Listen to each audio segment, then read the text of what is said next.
And now, it's time for another Dice Tower review with the Game Boy Geek. Hello my friends, it's the Game Boy Geek here. Today, welcome to the dungeon. We are people that are going to be bidding to be the one adventurer that goes into the dungeon and hopefully comes out alive. 2 to 4 players, 10 ages 10 and up, and we're talking about, and it says 30 minutes, but honestly, it's usually a lot faster than that. So it's a press your luck game that has a little bit of an interesting bidding and auction mechanic there. It's pretty quick and fun, the artwork's great. Let's take a look, I'll show you how it's played. I'll see you on the other side.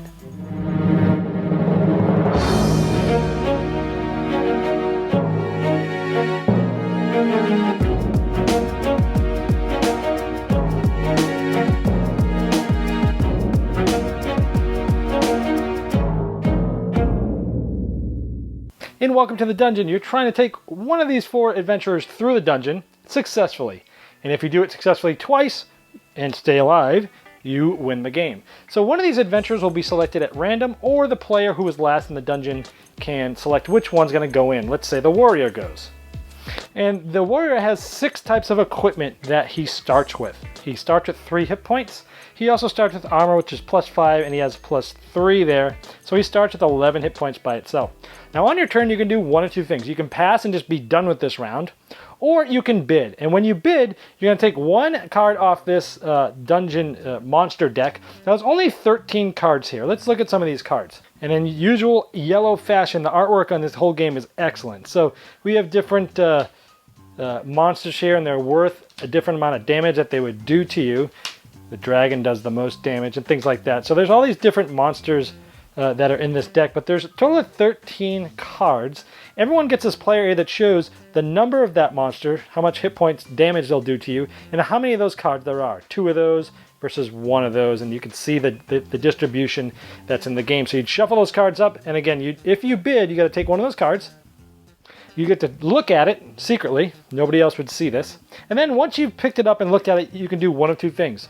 You can either put it into the dungeon, that monster is going to be there, or you can place it in front of you and take away any one of the 6 equipments. Now we know that this adventurer is not going to have his +5 armor.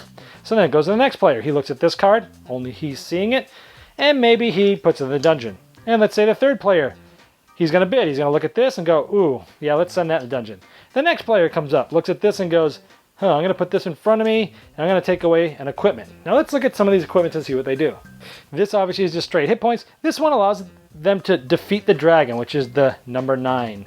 This one, defeat monsters with even numbered strength. Automatically, boom, done. Defeat monsters with a strength of 3 or less. Defeat one monster that you choose before entering the dungeon. So you can look at them and say, I want to defeat the demon. If he's there, you automatically defeat him. If not, you don't. So it's this pressure luck chicken type of thing where you're trying to figure out if you should bid or if you should pass.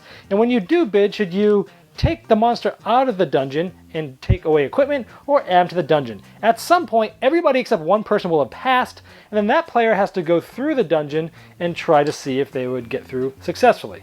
So let's say this player is going through the dungeon. He has 6 hit points. He defeats monsters with an even numbered strength and defeats monsters with 3 or less. So we go through these one at a time. Ooh, we have a 2. Well, the torch allows me to defeat this guy 3 or less automatically. He's dead. Boom. This guy's a 6. Ooh, defeats monsters with even strength. Done. This guy, 5. Okay, so this one hits him. So he has 6 hit points here. This 5 hits him. So he only has 1 hit point left. We come down to this one. Oh, and the torch defeats 3 or less. This guy gets through the dungeon successfully with 1 hit point left. He gets a success card. And then we would start this all over again. The first player to get 2 of these wins. Now, if he had died, he would flip this card over to red because he's wounded. If he goes in the dungeon again, only 1 player is going into the dungeon because everyone else has passed at that point. If he goes through the dungeon again on a subsequent turn after being wounded and he doesn't make it through it again, he's out of the game. To win the game, you either are the first person to get 2 of these, go through successfully, or you're the last person alive. Let's take a look at some of the other unique things from some of the other rogue, for example. Healing potion. When you die, come back to life with only your adventurer's hit points. The invisibility cloak. Defeat monsters with 6 or more. The ring of power. Defeat monsters with strength of 2 or less and add their total to the strength. So that's kind of cool. That's some of the cool things the rogue does. The barbarian. He starts with 4 hit points plus some armor and stuff. He defeats the golems automatically with the Warhammer. Defeat one monster after you draw it, once per dungeon. So you can see what it is, and boom, it's dead. The mage has some cool, unique things here. This one, if all the monsters in the dungeon are different, you win the round. Defeat the demon and the next monster when the demon comes up. And the demon is number 7.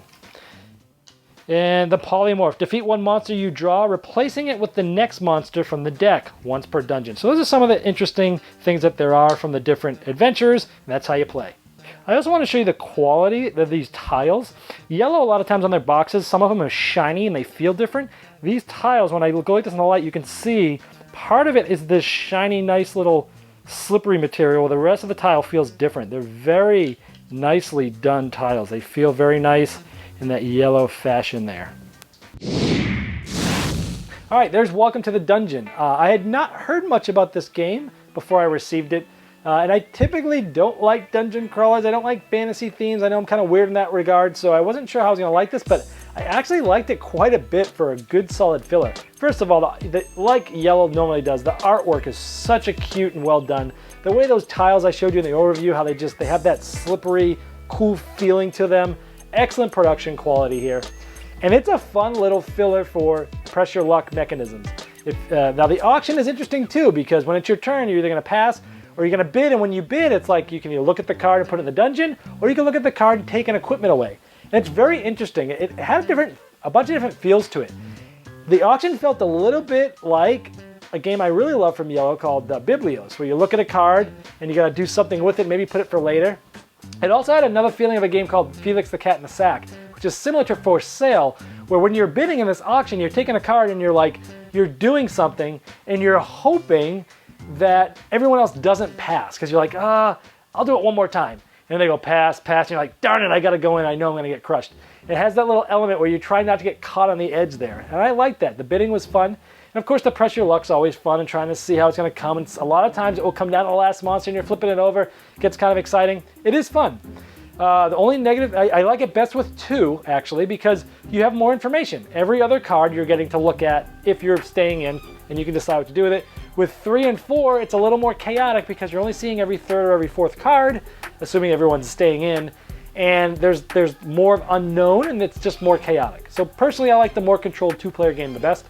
But I liked it, and I'd say the only negative thing is even after playing it a handful of times, and even there being 4 adventurers, it started to feel a little samey. It started to grow old a little quick, but I bet that they're probably kind of come out with some more. And also with different groups you play, I think it will probably feel a little different too. So that's Welcome to the Dungeon. It's a great filler. If you like press your luck, if you like auctions, and you like the dungeon type stuff, this is one to check out. Thanks so much for watching the Dice Tower videos. Find more great videos and reviews, as well as our top-rated audio podcast at Dicetower.com. You can also find other great shows at Dicetowernetwork.com. I'm Eric Summerer, and you've been watching The Dice Tower. The Dice Tower is sponsored by Cool Stuff Inc., where you can find great games for great prices. Cool stuff in stock. Check them out at CoolStuffInc.com.